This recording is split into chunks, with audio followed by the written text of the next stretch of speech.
Hello everyone, Sergeant274 here, and today we are going to start a playthrough of Dark Souls Remastered Edition as a sorcerer character. So we're going to be a sorceress because we're female. We're going to start with the sorcerer. You could also start with the wanderer here. Isn't too bad either if you want to go for a dex and intelligence. So we're not going to go too deep into dex, I don't think, unless we want to use Valka's Rapier. We'll kind of see how it progresses, but we're going to try to focus on sorcery for the most part. We will have a little melee in there, so it'll be a little battle mage going on here, but we'll try to focus on sorcery, so that's why we're going to start with sorcerer.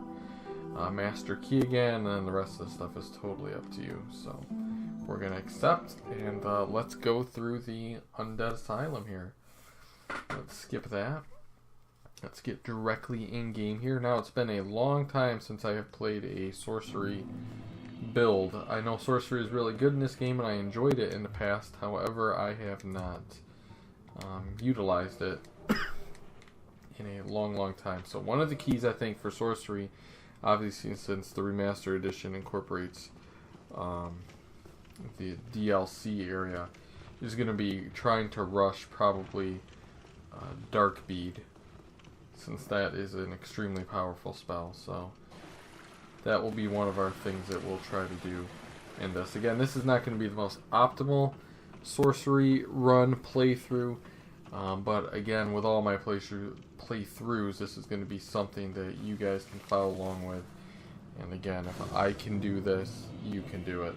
So anyways, everyone already knows how to go through this area here. So the difference with sorcery is basically, if you've ever done like a just a bow only run or something like that in a different type of RPG, or maybe magic only run, it's basically all ranged attacks. So there's a lot of differences when you're using ranged as opposed to melee.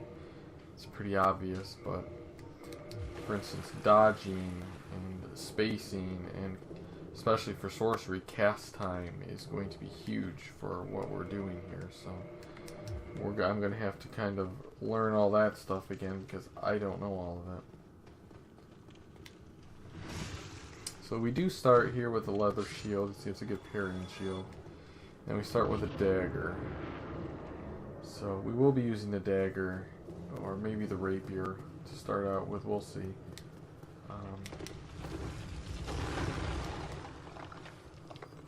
Because we are going to need some melee, like I said, especially for the Black Knights. There's no way we're going to sit there and just bop them. We'll do the parry and riposte technique for them. But for most bosses, actually all bosses, we'll definitely use magic only. See, the parrying is so nice with a shield. A little bigger window, I believe, because it is a smaller shield. And here we finally get our, what is it called, catalyst? Yeah, catalyst in this game. Where we can use, well, we gotta get out of there. See that window? That was real early on that, but it still gave it to me. Now if they'll let me equip my catalyst here. Alright, that's just, okay. It didn't let me do it there. I do want to see if, alright. I cannot time this for the life of me. Okay. Now let's just kill him. Okay.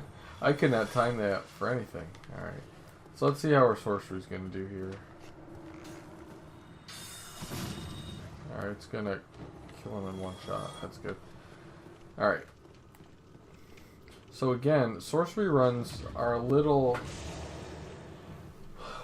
Like, sorcery is really powerful, but you really have to try to balance leveling up your stats with buying spells. And then when you level up your stats, you're going to have to level up intelligence quite a bit initially. And then also attunement, depending on how many spells you want to cast and what spells you have available. Another thing, we're going to have to get the Dust Crown pretty quickly, and then the ring that the the sorcerer cells when you free him from lower Undeadburg. And that's expensive, so. Alright, anyways, through here, we're going to do the plunging attack because that'll help us a little bit. So now with this, we're going to switch to our catalyst.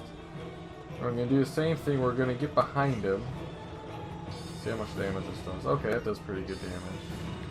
So we're going to try to bait an attack out. And bop while we can here. Here we go, bait another attack out. Couple of these. Kind of roll there. Now we killed him here, but if we wouldn't have killed him with that, we would have had to kind of just kite him back and forth. But yeah, it was pretty simple. Pretty easy. Again, it's just the spacing for a sorcery run that is going to be the challenge. Another challenge is going to be when you have multiple enemies, because you see how long it takes to cast there. It's not super quick. So one-on-one we're fine. We can dodge, we can get in a good position to cast. But when we have 2 or 3 enemies all on us at once, there's going to be some strategy and target acquisition who we're trying to focus, and at the same time of who we're trying to focus and actually lock onto and actually hit.